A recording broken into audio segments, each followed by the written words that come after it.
दोस्तों, मैं अंशुल जैन आप सभी का अपने YouTube channel Anshul Jain online classes में एक बार फिर से आप सभी का स्वागत करता हूं। तो दोस्तों, आज जो हम लोग बात करने वाले हैं वो है युक्ति युक्तकरण के बाद कितने पद छत्तीसगढ़ में शिक्षक भर्ती के खाली है। क्योंकि जैसा कि आप सभी जानते हैं कि छत्तीसगढ़ में अभी स्कूलों को मर्ज किया जा रहा है, बच्चों को इधर से उधर ट्रांसफ़र किया जा रहा है। तो उसके कारण क्या हुआ, जो रिक्त पद है वो ख़त्म होते जा रहे हैं और जो कुछ ही रिक्त पद बचे हुए हैं। जैसा कि आप सभी जानते हैं, पहले लगभग 63,000 के आसपास रिक्त पद खाली थे। तो अब युक्ति युक्तकरण के बाद कितने पद खाली है और आने वाले दिनों में कितने पदों पर भर्ती की परीक्षा हो सकती है, ये सभी चीज़ें आज हम यहाँ पे देखने वाले हैं। तो इस सभी चीज़ों को देखने के लिए हमारे साथ लास्ट तक बने रहिएगा, जिससे आप लोगों को पता चलेगा कि कितने पद खाली हैं और कितने पदों पर भर्ती हो सकती है। लेकिन उसके पहले मैं आप लोगों को बता देना चाहता हूं, जो भी हमारे टेलीग्राम ग्रुप से नहीं जुड़े हैं वो हमारे टेलीग्राम ग्रुप से जुड़ सकते हैं। उसके लिंक मैं आप लोगों को डिस्क्रिप्शन बॉक्स में दे देता हूँ, ठीक है। साथ ही साथ हमारे चैनल को लाइक कीजिए, साथ ही साथ सब्सक्राइब कीजिए, जिससे आने वाले जो अच्छे वीडियोज़ हैं, छत्तीसगढ़ के भर्ती संबंधी वीडियोज़ है, वो आप लोगों को मिलते रहे टाइम टू टाइम। तो चलिए देखते हैं कि अभी कितने पद खाली हैं। तो अभी 16 जुलाई को छत्तीसगढ़ के दैनिक भास्कर पेपर में ये एक लेख छपा था, जिसके अनुसार उन्होंने बताया था युक्ति युक्तकरण में प्रदेश में 37,146 शिक्षकों के पद समाप्त कर दिए गए हैं, मतलब खत्म कर दिए गए हैं। सोचिए, 37,146 शिक्षकों के टोटल पदों को समाप्त कर दिया गया है युक्ति युक्तकरण के पश्चात। तो कौन से पद खाली हुए हैं और कौन से पद खत्म हुए हैं, वो सब हम लोग देखते हैं। इस भर्ती परीक्षा में देखिए, यहाँ पे एक लेख में एक डाटा दिया हुआ है। ये डाटा सबसे महत्वपूर्ण होने वाला है हमारे एनालिसिस के लिए। इसमें सबसे पहले दिया है सहायक शिक्षक के बोल रहे हैं कि मार्च 2025 में युक्ति युक्तकरण के पहले 33,178 पद खाली थे। कितने?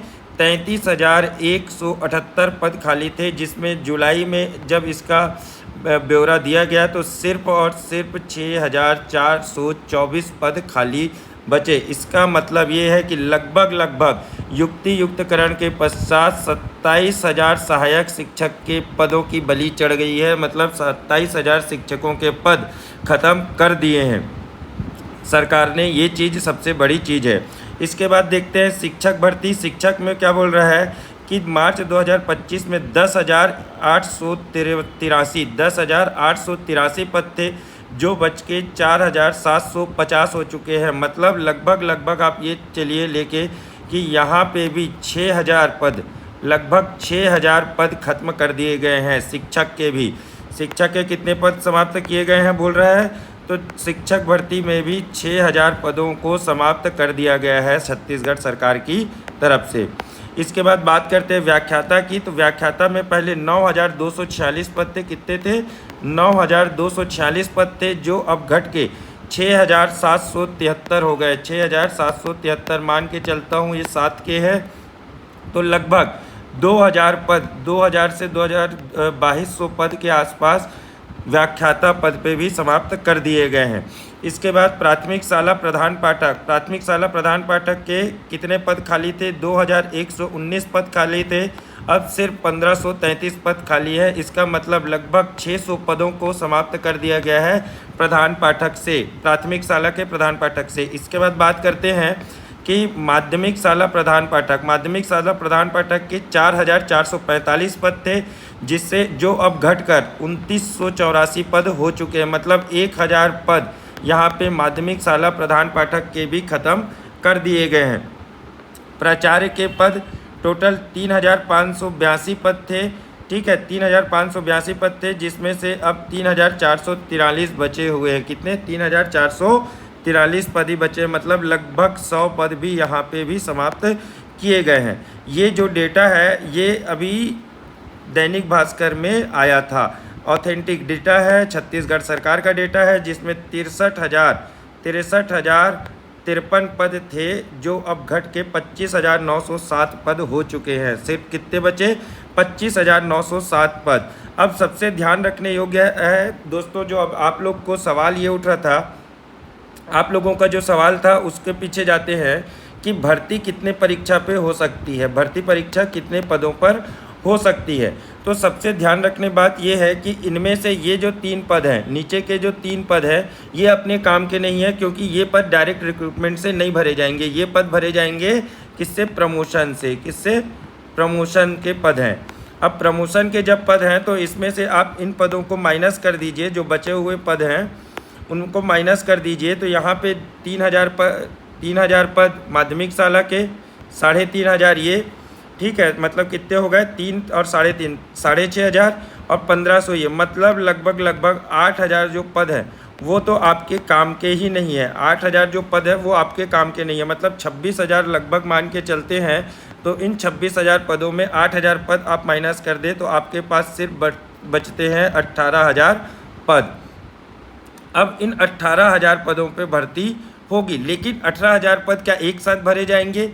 ये पॉसिबल है ही नहीं, क्योंकि कोई भी सरकार जो है वो एक साथ अपने पूरे पदों को नहीं भरती है, पूरे पद को नहीं भरने वाली है सरकार, तो ये याद रखिए। और इसके बाद जो इन 18,000 पदों में है, कुछ व्याख्याता जो है वो प्रमोशन से भी आएंगे, कुछ प्रमोशन से भी आएंगे। मतलब मैं ये लेके चलता हूँ कि कुल मिला के मोटा मोटी एक 17,000 पद सरकार के पास है भर्ती परीक्षा के लिए। ये मान के हम लोग चलते हैं कि लगभग 17,000 पद है सरकार के पास भर्ती परीक्षा के लिए। तो इन 17,000 पदों में याद रखिए सिर्फ और सिर्फ अगर सरकार एक बार में किसी भर्ती परीक्षा में जाती है तो एक बार में सरकार ज़्यादा से ज़्यादा 25 से 30% पदों पर ही भर्ती लेगी। कितने? 25 से 30% पदों पर ही सरकार द्वारा भर्ती प्रक्रिया चालू की जाएगी। मतलब अगर मैं बोलूं कि 17,000 पद है, इसका 1/4 पद, मतलब आने वाले दिनों में अगर भर्ती परीक्षा आती है तो 4,000 से 5,000 शिक्षक भर्ती की परीक्षा ही आएगी। इससे ज़्यादा की उम्मीद आप ना करें, इससे ज़्यादा की उम्मीद ना करें। अगर आती भी है तो 4 से 5,000, इससे ज़्यादा ऊपर नहीं आने वाली है, क्योंकि सरकार पूरे अपने पद खत्म नहीं करेगी, वो पद बचा के रखती है ताकि आने वाली भर्ती परीक्षा के लिए भी बोल सकते हैं या फिर और चीज़ों के लिए भी ये अपन लोग रख सकते हैं कि 4,000 पद ही सरकार भरने वाली है। मतलब आप अगर तैयारी कर रहे हैं, आप बीएड कर रहे हैं, डीएड कर रहे हैं, तो याद रखिए आने वाले दिनों में अगर परीक्षा आती है शिक्षक भर्ती परीक्षा तो सरकार के द्वारा सिर्फ 4 से 5,000 पदों के लिए ही भर्ती परीक्षा आने वाली है। अगर ये वीडियो आप लोगों को यूज़फुल लगा हो, तर्क संगत लगा हो, तो हमारे वीडियो को कृपया लाइक कीजिए, वीडियो को शेयर कीजिए, साथ ही साथ हमारे वीडियो को सब्सक्राइब कीजिए, जिससे आने वाले वीडियोस के नोटिफिकेशन आप लोगों को मिलते रहेंगे। तो मिलते हैं अगले वीडियो में, जब तक के लिए थैंक यू गाइस।